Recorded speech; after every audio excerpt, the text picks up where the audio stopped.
Hey everyone, how's it going? Matthew Kadish here, author of the Earthman Jack Space Saga, available over on Amazon.com.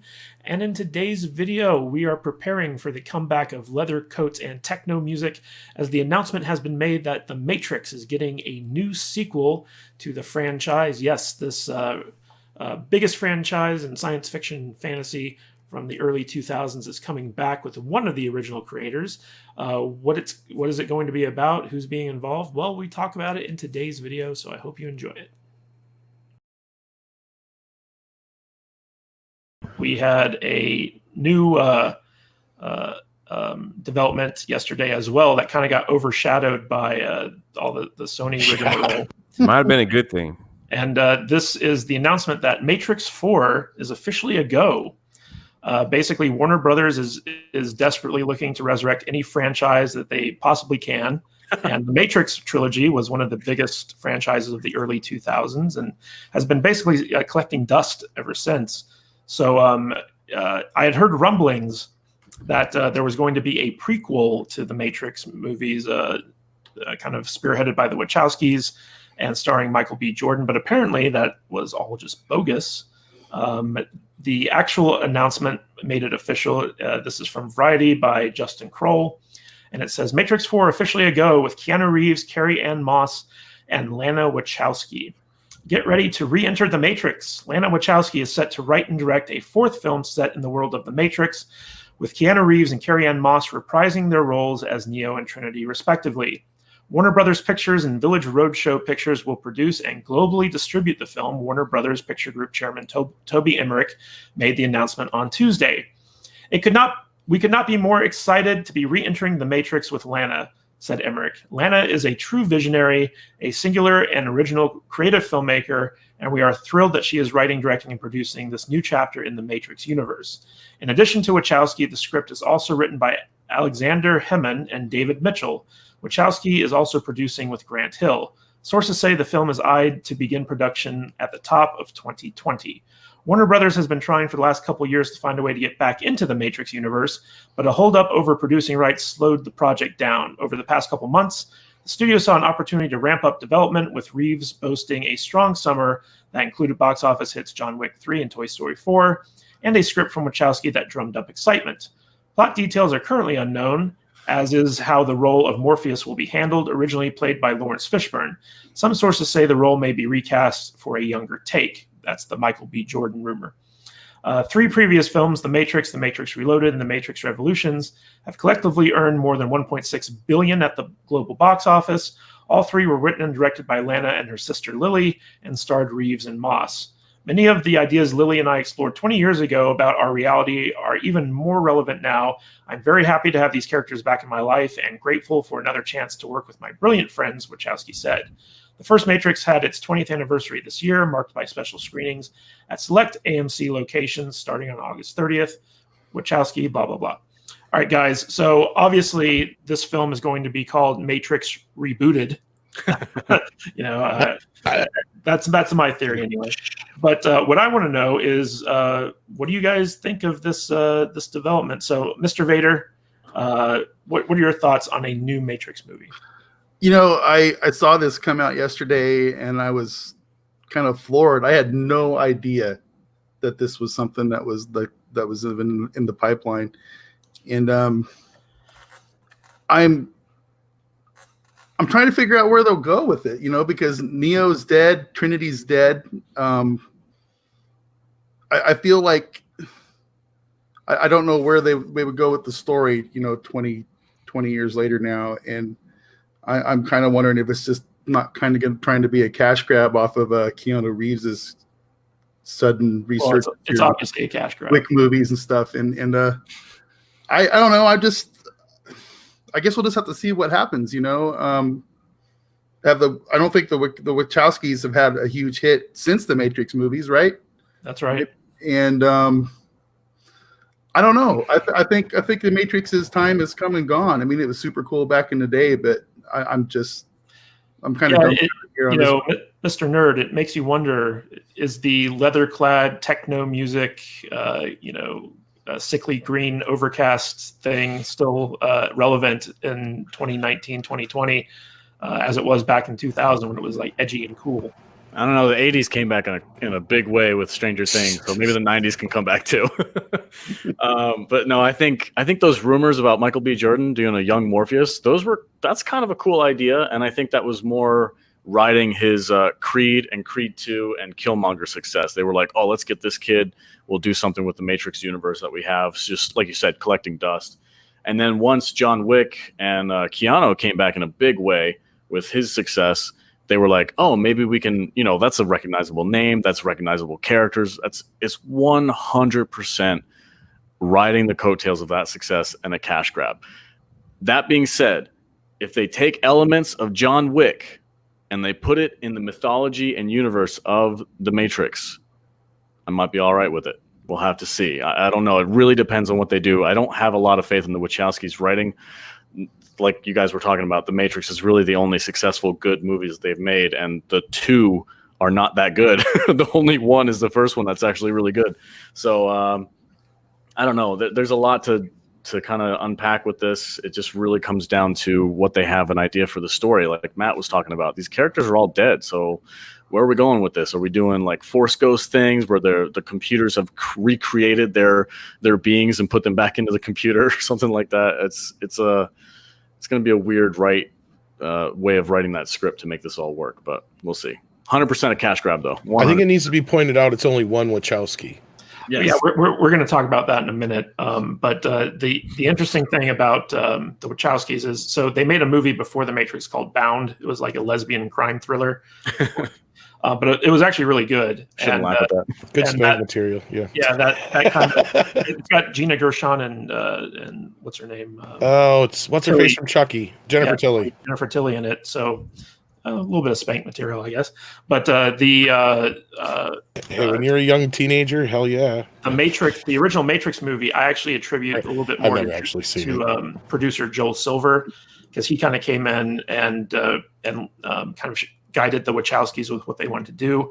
And then after the original Matrix was such a big hit, the Wachowskis kind of lost that guiding influence because they were brilliant geniuses who could do whatever they want. And then we saw what happens when they can do whatever they want. Mr. 3PO, what do you think of this news? And where do you see the franchise going?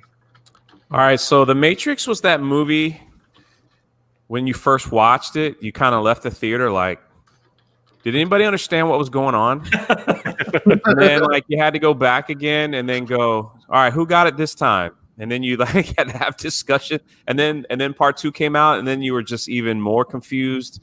But it got better as you kept watching it, because you're like, okay, I think this is where it's going. So all I have to say is I was super excited when Indiana Jones 4 was coming out, because I love the Indiana Jones trilogy, all of them, and Temple of Doom is the best one. With that being said, now we have a Matrix 4.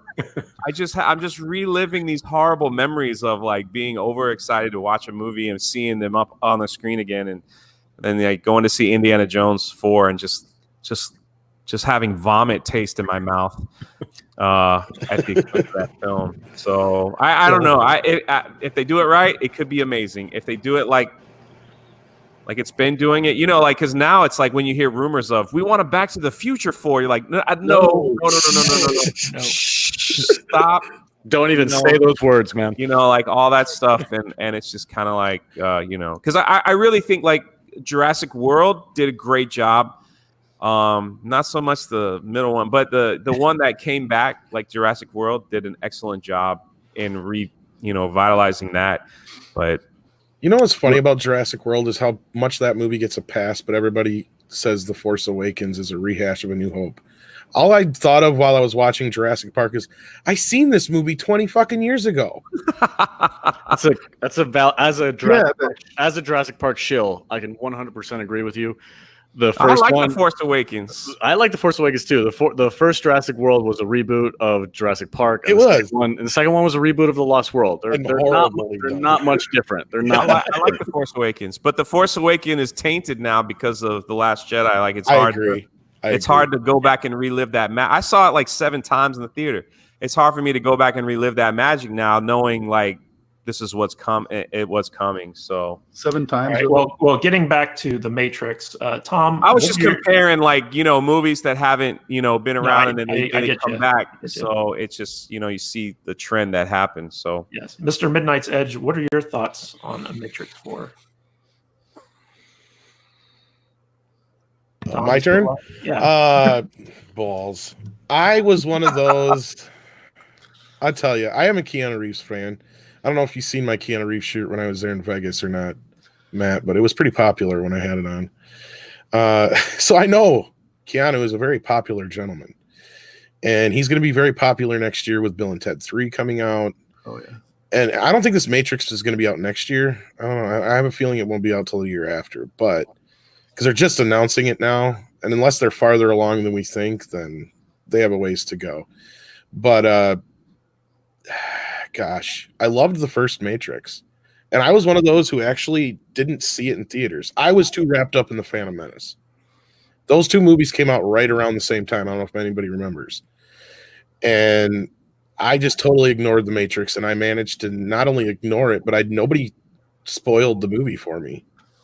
And I had enough friends tell me, go see this movie or see this movie. When it finally came out on video, I watched it and it blew my fucking mind. I was like, how did I miss this movie in theaters? And then the Animatrix came out and filled even more in and even like justified my little one of the few times I came up with a little fan theory in my head, and that was, this is the world that we live in after the Terminator or Skynet takes over. This is what happens, So it was like, oh, this is kind of a cool little world, what if kind of story. And the Animatrix almost solidified that with the whole, when the machines took over, it was very Terminator-esque. And then the second movie came out, and I went and seen it opening day in theaters, and I'm like, what the fuck is this? Yeah. And I felt like I watched a cartoon for the last 2 hours, and none of it made sense. I mean, I totally understood the first movie. This movie, I was just like, what in the hell? So I waited for video on the third movie, and the third movie I watched once. And I think I literally, I had the DVD at the time, and I threw it like in this pile of movies that I knew I'd never watch again, because I don't have them on my shelf and stuff. And yeah, I have the Blu-rays, but that's just because it's in the box set. It is interesting that the Matrix Reloaded and Matrix Revolutions, basically they got way too philosophical. They got away from the hero's journey, which was one of the things that made the first Matrix so enjoyable. So like they went less commercial with it and more kind of experimental, and I don't think it really paid off. But we got a comment from Neil over on YouTube. He says, I see this as a move by the Wachowskis to rebuild their careers. And the interesting thing about this this announcement is that only one Wachowski's coming back. So like all the Wachowski movies up to this point had both Wachowskis working together on them. And I think that the massive failure of Jupiter Ascending really hurt them. And they went to their next project after that was a Netflix series called Sense8. And that got canceled after 2 seasons because I guess nobody watched it. I actually checked out the first season. I thought it was okay. And when the second season started, I just kind of lost interest. But the Wachowskis' career have been on the ropes lately. And in fact, when I was doing some research into this, it turns out that Lily Wachowski, the one who was not mentioned in this press release, if you go on her Twitter website, it says ex-filmmaker. And a while back, the Wachowskis sold off their production office space in Chicago, and there was all this rumors that they didn't have any new projects in the works and that they were both retiring. But it looks like only Lily retired. Lana is still wanting to make movies, and so she's the one who's kind of pushing for this. Have any of you heard about what Lily is up to or what she's doing? No, because that means I'd actually have to care. I'm surprised they still have a career. That's where I'm at with it. Period. I mean, I'm surprised this is even happening at all with them involved, any of them involved. Sorry, I think Matt was going to say something there. No. Mr. Vader, did you? I had no idea this was happening either. I'm far more interested in Wick 4 than the Matrix movie. So, Jay, thoughts? Again, it's just like we'll just wait and see. So we have about it, man. we have a comment from author Stephen Walton. Where can they go with Matrix 4? Did the machines rebuild Neo and Trinity? Will it be the next iteration of the Matrix? No, here's your mind's going to be blown. Matrix 1, 2, and 3 all took place in the Matrix. And we are all seeing the visions of young, yet to be as old as he is in the Matrix. Lawrence Fishburne's character, what the hell is his name? Morpheus? So yeah, Lawrence B. Jordan's going to wake up. He's going to be young Morpheus, and he's going to realize he just saw his whole life in front of him. And then he'll meet Keanu Reeves, and they'll young him down, and they'll young down what's-her-face. And yeah, it's going to be all started over again. That's exactly what's going to happen. You watch. Young down what's-her-face. Okay. I can't remember her name. Carrie-Anne Moss. Carrie-Anne Moss. Trinity? Yeah, Trinity. We're going to de-age everybody? Yep. It's just going to be a lot of. They're going to be in a cameo. That's it. Watch. This is all going to be a. What if they do like a Terminator 2 thing and reverse it, and Keanu's like? Well, that's what I was saying. It's like going to come in. guy. Yeah, they'll either do that. Well, I don't know about that, but I was going to say that'd be kind of cool if he was the new Agent Smith, Keanu Reeves. Yeah, and they're like, "Hey, we trusted you. Yeah, trust me." Boom, and then you. What if they tell the story from the Matrix point of view, where the main character is an agent, and he has to fight the one, and that's it's all about the Matrix overcoming humanity. That might be kind of cool. But again, you're putting way much more thought into it, I think, than Warner Brothers or the Wachowskis are. They're just more like, give us more of the same, make it more like the first movie. So, like you said, it's going to be Matrix rebooted, and basically Morpheus is going to be in the Neo part, and Neo's going to be in the Morpheus part, and so on down the line. And that's exactly what it's going to be. It's going to be like The Force Awakens and Last Jedi all in one. Neil says, heck, Patrick H. Williams' rewrite of these movies were better. I disagree with that. Nothing Patrick H. Williams ever writes is better. They should have never made sequels. They should have just left it alone. The Matrix is a perfect, and somebody said this last night during our show, the Matrix is a perfect example of not everything needs to be a fucking franchise. We don't need everything to have a part 2, 3. And unless you're Nightmare on Elm Street, Star Trek, or the original Planet of the Apes, part 4s don't work out for people. Ask Jaws. Especially 20 years later. The Animatrix was better. I don't know about that. It was better than any of the sequels, that's for sure. Well, it was a collection of short stories, basically, from different aspects, and I didn't much care for it. I didn't like any of the Matrix tie-ins really. I played the video game, the MMO, for a while. Didn't care for that. It all felt very kind of hapdash. Well, that game is notorious for being one of the worst games ever, considering that movie should have spawned one of the greatest games in history. It spawned one of the most disappointing ones in history, and I don't think the sequels did any better from what I recall. Do you think Disney would make a Tron sequel to compete? I would be all for that. I don't think Disney wants to spend any more money on Tron. I think they tried twice, and they're like, no, I think, we gave this a shot, and it just isn't going to work. Neil says, I'm a fan of the Jurassic Park franchise, but Jurassic World and Fallen Kingdom both suck. Yes. I agree, but Alex, what do you think of that? I don't like part 3 either. I love the first 2, but like the original 2. Look, as I've told people many, many times, I am never going to try and convince somebody that they're brilliant filmmaking, whatever, or they're masterpieces. Or if you don't like them, that's fine. I'm a Jurassic Park shill. If there's dinosaurs on the screen, I'm fucking sold. That's all it is to it. So but I'm never going to try and convince you guys that it's a masterpiece, or try and tell you that like people do with The Last Jedi. Oh, it's you just don't understand it. No, they're not perfect. They're not. So if you don't like them, that's fine.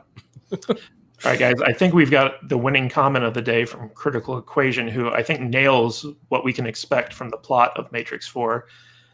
Critical Equation says, overcoming the evil Neo male patriarchy. There it is. So the Matrix is actually the male patriarchy, and we're going to have a transgendered Neo overcoming it. Well, I was going to say, I'm surprised they haven't announced a young female lead for this. That's the thing, as I'm waiting for that. The new Neo is going to be a woman. That's going to be. Why don't they let Bill and Ted go in their time machine and go so far into the future they go into the Matrix and run into Neo? Hey, Ted, that dude looks just like you. Yeah. Just totally mess with us. Just totally mess with us and just do it. And that would be the most popular movie of the year. Probably. It would make more than Endgame could ever hope to imagine. Hey, thanks for checking out this video. I hope you got a lot out of it. And remember, if you want to support the channel, please check us out on the socials. You can follow us on Twitter and Instagram at Matthew Kadish. You can also find our discussion group over on Facebook at eggfbgroup.com. That's eggfbgroup.com. Takes you right to our Facebook discussion group. And if you'd like to help support the channel, check out my books over on Amazon.com. You can find them by going to kadishbooks.com. That's Kadish books.com.